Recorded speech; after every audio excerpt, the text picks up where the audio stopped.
What do designers Charles and Ray Eames, your math class homework, and quantum theory all have in common?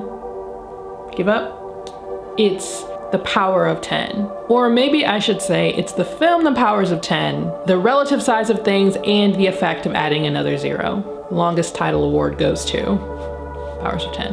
Hi, this is my channel, Prior Experience. My name is Carly Prior, and this is my experience. The picnic near the lakeside in Chicago was the start of a lazy afternoon, early one October. At some point in your life, you've probably run across this film. If you're like me, you may have seen it in your high school science class. It may have been visually stunning, had amazing soundtrack, and left a deep impact on you, but you weren't really sure what to do with that information at the time or how it was relevant. Or like most other people, you probably saw it, it breezed right past you, and you kept it moving up until now. Whichever the case, this is an extremely significant film, especially for today. But I'm sure by now you're asking, why? Make it make sense. Let's start with, what is a power of 10? Personally, I was an art major, so math has never been my strong suit. What the heck come after 6? So bear with me on this one. From my understanding, the power of 10 or powers of 10 is what we use as scientific notation to conceptualize both really big numbers and really small numbers. It's basically a way for us to visualize and measure both the infinite and the microscopic. Just like the film's title suggests, it's the power of adding a zero behind 1, 10 multiplied by itself. So 1 is 10 to the 0 power, while 10 is itself 10 to the 1 power, it's 110. So 10 to the 2nd power would be 100 with 2 zeros. 10 to the 7th power would be 10 with 7 zeros, and so on and so on and so on. Again, it's just a way for us to measure and conceptualize in numbers something that would be macroscopic, and then when you go down into the negatives, microscopic. So I did a little bit of digging into numerology and the meanings of the number 1, the number 0, and the number 10.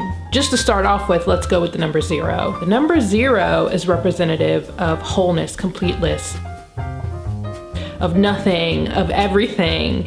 To me, it was the darkness before the light. It was the possibility of a universe. Whereas 1 is the universe itself. It's God, it's spirit. And when you put the two together to make a 10, you get a complete cycle. The way that I kind of understood the 3 together was, it's the possibility of a journey, the journey itself, and then the completion of a journey. And not just the completion of a journey, sort of like the end, that's it. It's the growth, the lessons learned, it's the full roundedness of the situation, if that makes sense. Anyway, that's how I understand it. I also looked into the tarot meanings of these numbers and the cards that correspond with them. 1 being the magician, everything you need for a journey, you being the manifester. It's got all the different suits included, so you can see you have everything you need to go on a journey. 0 being the fool, going on the journey. And then 10 being the wheel of fortune, a full experience. Just to bring it back, if 1 is you, creator, manifester, and 0 is your potential, then adding more zeros is just adding that more. Adding more zeros is almost like giving you a power boost, giving you more potential, giving you more of what you need to complete this journey. And really, the more zeros, the bigger, the more macro it gets, right? So the more we zoom out, that 1 turns into the universe. So where do Charles and Ray Eames come in all of this?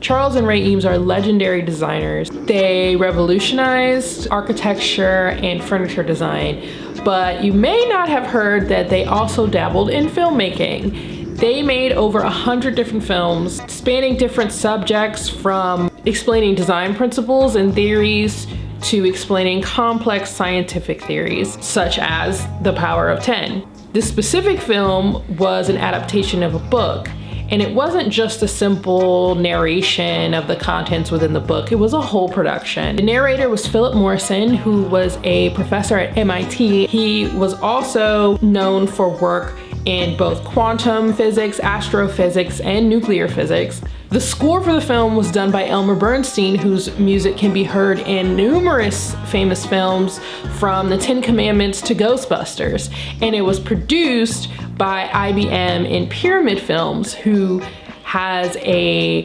catalog of over 700 films ranging from different subjects, all educational, starting with CPR films and then getting a little weird after a while. Eames wanted this film to give the viewer a gut feeling about different dimensions in time and space and their relation to it.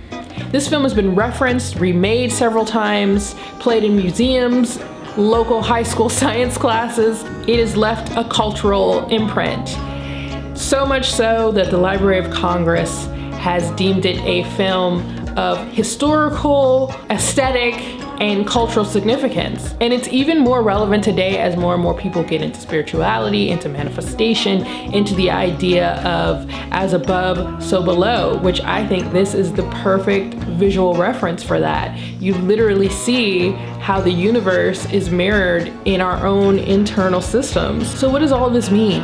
Personally, I feel like we are a fraction of the universe. We are a power of 10. We have infinite potential behind us, and the more that we can understand our inner workings and ourselves, the more we can understand the universe. If you haven't seen The Power of 10, again, I highly recommend. I will put the link in the description below so you can check it out. I would love to keep doing videos like this where I sort of deep dive into things that have left a huge impact on me. Let me know if you find any of this interesting in the comments. Thank you again for watching, and I will see you guys in the next one.